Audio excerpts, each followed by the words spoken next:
নমস্কার, story officially চ্যানেলে আপনাদের প্রত্যেককে স্বাগত। আমরা হনুমানকে কি বলি? কেশরী নন্দন, পবন পুত্র কেন বলি?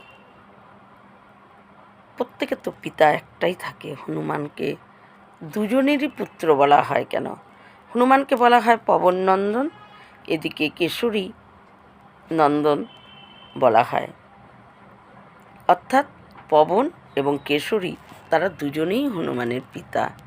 এদিকে আমরা এটাও জানি যে হনুমান শিবেরই এক অংশ।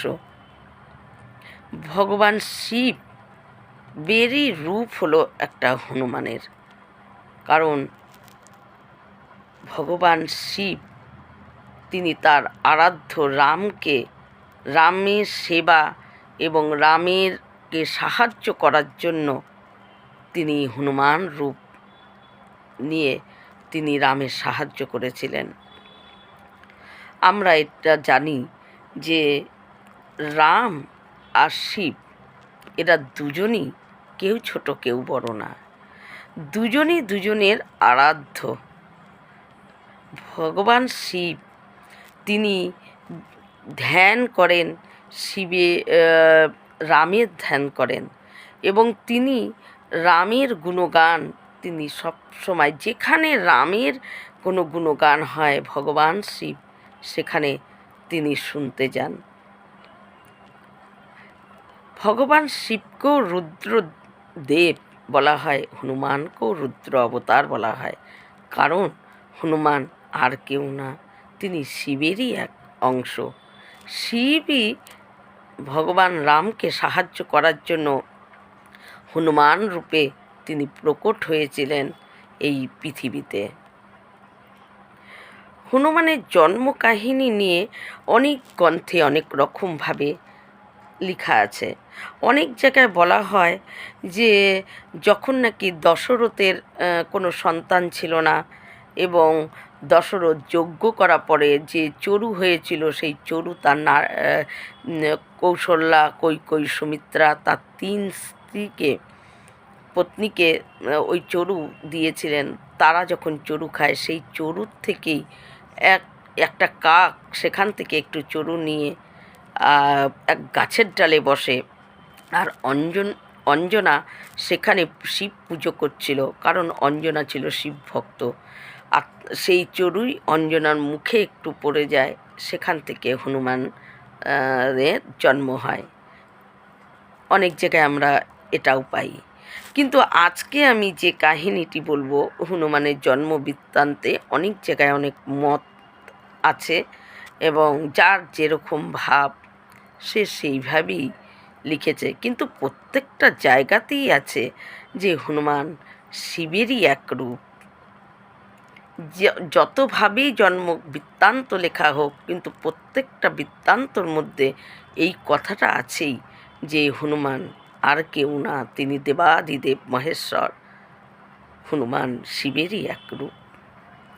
আজকে আমি যে কাহিনীটি বলছি হনুমানের জন্মে, তাকে কেশরী নন্দন পবন পুত্র কেন বলা হয় এবং কিভাবে তার জন্ম হয়েছিল সেই কথা আমি বলছি।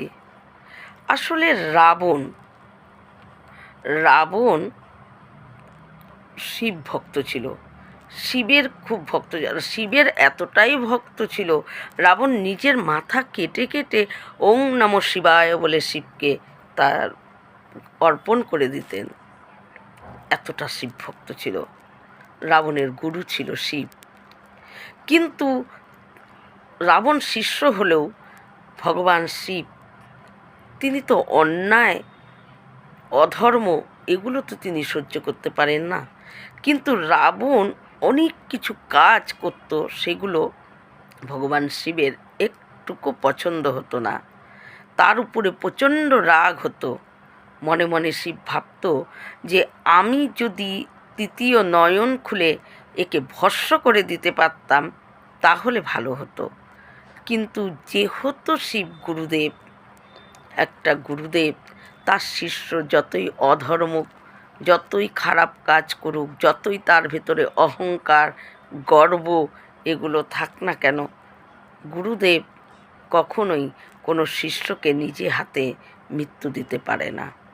তাই শিব, তিনি তো ঈশ্বর তত্ত্ব, আর শিব তো ঈশ্বর। তাই শিব মনে মনে ভাবে যে আমি তো একে মারতে পারছি না, আমি সংকল্প করলাম এর মৃত্যু, রাবণের মৃত্যুর কারণ আমিই হব। শিব রাবণের উপর রাগ হয়ে এই সংকল্প করে ফেলে।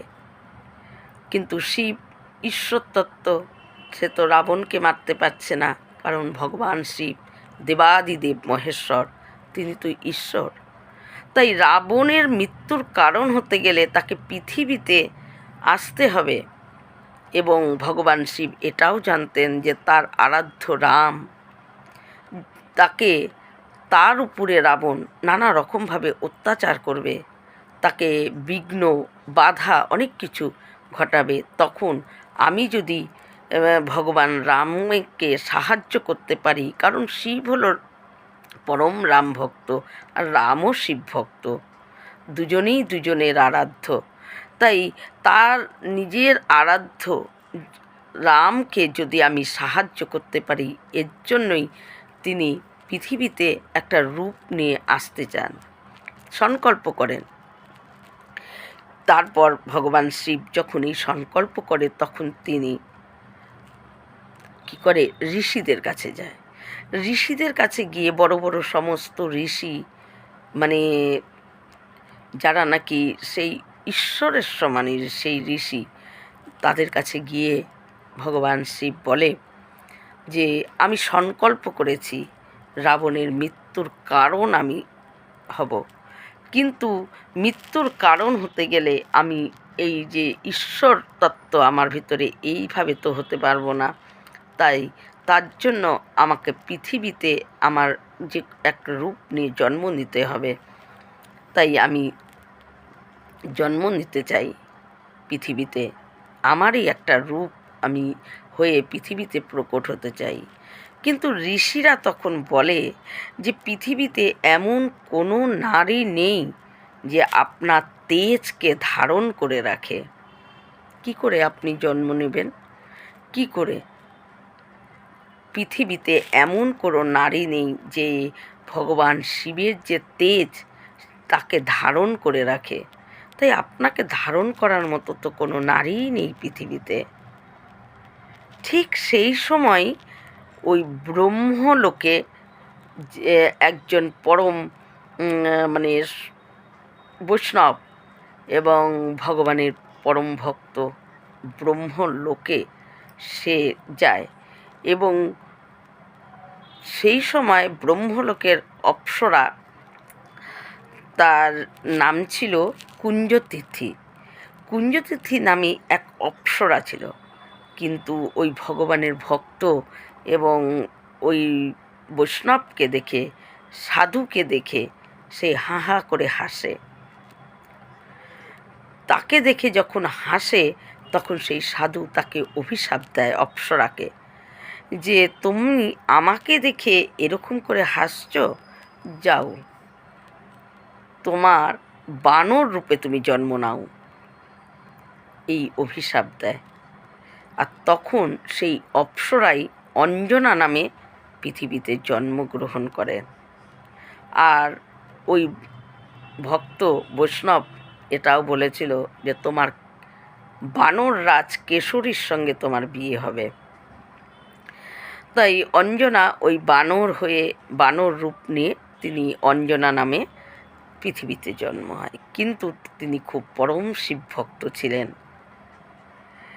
আসলে যদি যারা সাধু বৈষ্ণব ভগবানের পরম একনিষ্ঠ ভক্ত, তাদেরকে দেখে যদি পরিহাস করা যায়, হাসা যায়, ব্যঙ্গ করা যায়, ভগবানের যারা কথা বলে তাদেরকে দেখে যদি হাসা যায়, উপহাস করা যায়, পরের জন্মে তার বানর হয়েই জন্মাতে হয়। তাই ওই বৈষ্ণব আর ওই পরম ভক্তকে দেখে ওই কুঞ্জতিথি হেসেছিল বলে ওই অপ্সরার বানর হয়ে পৃথিবীতে জন্মায়, আর তার নাম হয় অঞ্জনা। কিন্তু কেশরী, বানরদের রাজা ছিল কেশরী, ওই কেশরীর সঙ্গে তার বিয়ে হয়। এদিকে কেশরী আবার এক ঋষির কাছ থেকে অভিশাপ পেয়েছিল যে তার কোনো দিন সন্তান হবে না। কিন্তু অঞ্জনা পরম শিবভক্ত ছিল। তিনি কেশরীর সঙ্গে বিয়ে করা পরও তিনি ব্রহ্মচারিণী পালন করতেন। তিনি কোনো দিন বিবাহিত হয়ে তারপরেও তিনি ব্রহ্মচারীর মতন তিনি ব্যবহার করতেন। পরম শিবভক্ত ছিল। একদিন পর্বতে বসে বসে তিনি শিবের জপ করছে। সেই সময় তার মনে হয় তাকে যেন কেউ স্পর্শ করল। তখন ওই চন্দনা বলে ওঠে যে কে, কার এত বড় সাহস যে আমাকে স্পর্শ করে, কে তুমি? বলে যখন, তখন পবনদেব তাড়াতাড়ি সেখানেই প্রকট হয়ে যায়। পবনদেব বলে যে হে, তুমি আমাকে অভিশাপ দিও না, আমি পবনদেব, স্পর্শ করা আমার অধিকার আছে, আমার স্পর্শে কোনো অপবিত্র নেই, পবিত্র আছে। আর এই অধিকার একমাত্র আমার আছে। পৃথিবীতে একটা ছোট পিঁপড়ের থেকে আরম্ভ করে একটা বড় হাতি, আমি তাকেও স্পর্শ করতে পারি। আমার স্পর্শ করার অধিকার আমার একমাত্র আছে। তাই তুমি আমাকে অভিশাপ দিও না, তুমি আমার কথা শোনো। তখন অঞ্জনা বলে যে আমাকে তুমি বিশেষভাবে স্পর্শ করলে কেন? তখন বলে যে তাহলে তুমি শোনো। ভগবান শিব, তার যে তেজ, তার যে শক্তি, সেই তত্ত্ব, তেজ তত্ত্ব যে, সেটা একটুখানি আমার কাছে এসেছে। কারণ ভগবান শিব তিনি সংকল্প করেছেন তিনি পৃথিবীতে তার তেজ দ্বারায় তিনি একটা রূপে তিনি জন্ম নেবেন। কিন্তু তার এই তেজ ধারণ করার মতন পৃথিবীতে কোনো নারী নেই। কিন্তু তুমি একমাত্র, অঞ্জনা এতটা শিবভক্ত ছিল এবং এমন ব্রহ্মচারিণী তিনি জন্মের পর থেকে পালন করে এসেছে। তাই শিবের ওই যে তেজ, সেটা ধারণ করার মতো ক্ষমতা অঞ্জনার আছে। তাই পবনদেব বলে যে তোমার মধ্যে সেই তেজ ধারণ করার ক্ষমতা আছে, তাই আমি তোমার এখানে এসেছি। তোমার কানের দ্বারায়, কানের ছিদ্র আছে, সেই কানের ছিদ্রের মধ্যে দিয়ে আমি সেই তেজ প্রবেশ করিয়ে দিচ্ছি। কিছুদিনের মধ্যেই তোমার একজন পরম ভক্ত এবং গুণবান, সম্পূর্ণ গুণযুক্ত, বুদ্ধিযুক্ত, শক্তিযুক্ত, বলযুক্ত একটা পুত্র তুমি পাবে, লাভ করবে। তুমি এই তেজকে ধারণ করার ক্ষমতা তোমার আছে, তাই আমি এখানে এসেছি। এই বলে অঞ্জনার কানের মধ্যে দিয়ে সেই ভগবান শিবের তেজ সেটাকে প্রবেশ করিয়ে দেয়। আর তার কিছুদিন পরেই অঞ্জনার গর্ভে থেকে জন্ম নেয় হনুমানজি, পরম ভক্ত, পরম বলবান, বুদ্ধি সম্পন্ন। ভগবানরাও হনুমান জন্ম হওয়ার পর দেবতারা তারা নিজেরা শান্তি এবং নিজেরা সুরক্ষিত নিজেদেরকে মনে করছে। কারণ তারা প্রত্যেকে জানে যে হনুমান সমস্ত বিপদ থেকে রক্ষা করার জন্য তার জন্ম। সে আর কেউ না, সে দেবাদিদেব মহেশ্বর। আর তিনি ভগবান রাম যখন বনের মধ্যে তিনি অনেক বিপদের মধ্যে, তার সংঘর্ষের মধ্যে যখন তার জীবন কাটাতে হবে, সেই সময় এই হনুমান, তার পরম আরাধ্য রাম, ভগবান শিবের যে পরম আরাধ্য রাম, তিনি তার সেবা করবেন এবং তাকে সাহায্য করবেন, এই জন্যই তার জন্ম হয়।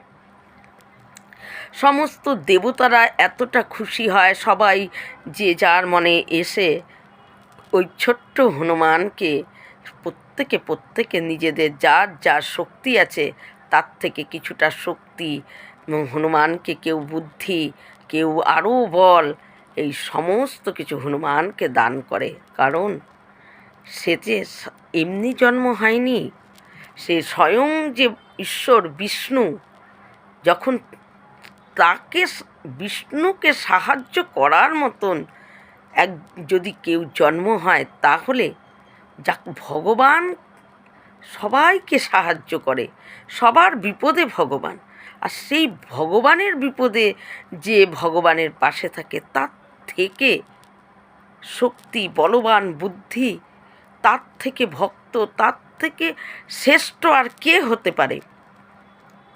তাই হনুমান তিনি তেমনই একজন, যা ভগবান সবার বিপদে, ভগবান সবার বিপদ হলে ভগবান রামকে স্মরণ করে, ভগবান বিষ্ণুকে স্মরণ করে। কিন্তু রামের যখন বিপদে পড়ে, রাম যখন সংকটের মধ্যে পড়ে, তখন ওই সংকটময় ভগবান দেবাদিদেব মহেশ্বর, তাকেও সংকটময় বলা হয়। হনুমানও সংকটমোচন হনুমান, ভগবান তাকে স্মরণ করে। তাই ভগবান যাকে স্মরণ করে, তার থেকে বড়, তার থেকে শ্রেষ্ঠ আর কি কেউ হতে পারে? তাই দেবতারাও খুশি হয়ে যায় যে আমাদেরকেও সুরক্ষা দেওয়ার মতন একজন পৃথিবীতে এসেছে। হনুমানকে প্রত্যেকে যে যার যা আছে তাদের নিজেদের থেকে হনুমানকে সবাই শক্তি, কেউ গদা, কেউ বুদ্ধি, নানা রকমভাবে দান করে। তাই জন্যই হনুমানকে কেশরী নন্দন বলা হয়। যেহেতু অঞ্জনার কেশরীর সঙ্গে বানর রাজ কেশরী, তার সঙ্গে বিয়ে হয়েছে, তাই হনুমান অঞ্জনার সন্তান, অর্থাৎ কেশরী নন্দন। আর যেহেতু পবনদেব ওই শিব তত্ত্ব, শিব জ্যোতি, শিব তেজ, ওই অঞ্জনার কান দিয়ে সেই তেজ প্রবেশ করিয়েছে, তাই তিনিও হলো হনুমানের পিতা, তাই তাকে পবনপুত্র বলা হয়। আর হনুমান তিনি স্বয়ং দেবাদিদেবীরই এক রূপ হলো হনুমান, যে সংকটের সময়, বিপদ আসলে, সংকট আসলে তিনি রক্ষা করতে পারেন। তিনি শুধু মানুষের সংকট যে এবং বিপদে তিনি রক্ষার জন্য তার জন্ম নিয়েছেন তা না, স্বয়ং ভগবান, স্বয়ং বিষ্ণু বিপদে পড়লে যে রক্ষা করে, সে আর কেউ না, সেই হলো হনুমান। তাই অনেক গ্রন্থে নানা রকমভাবে হনুমানের জন্ম বৃত্তান্ত লেখা আছে। যার যেরকম ভাব, সে সেই রকমভাবেই হনুমানের জন্ম কাহিনী লিখেছেন। কিন্তু প্রত্যেকটা জন্ম কাহিনীর মধ্যে এই কথাটা কিন্তু লেখাই আছে যে হনুমান ভগবান শিবেরই এক অংশ, শিবেরই এক রূপ, এই কথাটা কিন্তু আছে। তাই অনেক রকম বিভিন্ন ধরনের মতভেদ, বিভিন্ন ধরনের জন্মকাহিনী থাকলে তার মধ্যে থেকে একটা জন্মকাহিনী আমি আজ এখানে বললাম। আশা করি আপনাদের প্রত্যেকের ভালো লাগবে। ভালো লাগলে অবশ্যই লাইক করবেন এবং চ্যানেলটিকে সাবস্ক্রাইব করবেন। নমস্কার।